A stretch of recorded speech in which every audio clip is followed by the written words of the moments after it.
خالد اور ناصر دو بھائی تھے جو ہر وقت آپس میں لڑتے رہتے تھے. کسی بھی وقت ان میں کوئی صلح نہ ہوتی. ایک دن اسکول بیگ لینے کے لیے دونوں بھائی ابو کے ساتھ مارکیٹ گئے. ارے واہ، یہ والا بیگ کتنا اچھا ہے ابو، مجھے یہ والا بیگ چاہیے. بھائی صاحب یہ والا اسکول بیگ کتنے کا ہے؟ یہ 500 روپے کا ہے. ابو مجھے بھی یہی والا بیگ چاہیے. نہیں، یہ میں لوں گا. نہیں، یہ صرف میں لوں گا. ارے لڑو نہیں بھائی، کیا ایسا بیگ ایک اور ہے؟ نہیں بھائی، یہ ایک ہی ہے. ابو یہ صرف میں لوں گا. بچوں اس کو رہنے دو، بھائی ایک ہی جیسے دو بیگ دے دیجئے. بیگ خریدنے کے بعد کپڑوں کی دکان میں گئے. کپڑے خریدتے وقت بھی لڑائی کا منظر نظر آیا.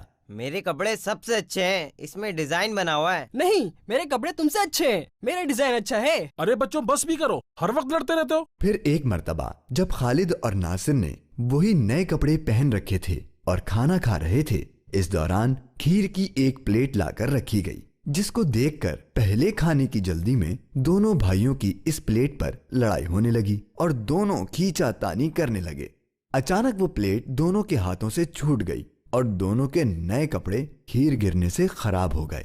اس صورتحال کو دیکھ کر والد صاحب دونوں بھائیوں کے پاس آئے اور نصیحت کرتے ہوئے کہنے لگے، سبق.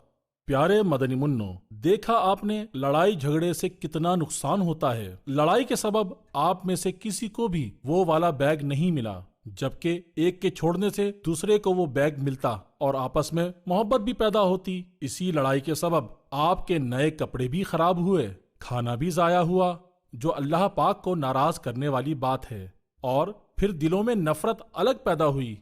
یاد رکھو، لڑائی جھگڑا کرنا مسلمان کا کام نہیں. فرمان مصطفیٰ صلی اللہ تعالی علیہ وآلہ وسلم. اللہ عز و جل کے ہاں سب سے زیادہ ناپسندیدہ شخص وہ ہے جو بہت زیادہ جھگڑالو ہو.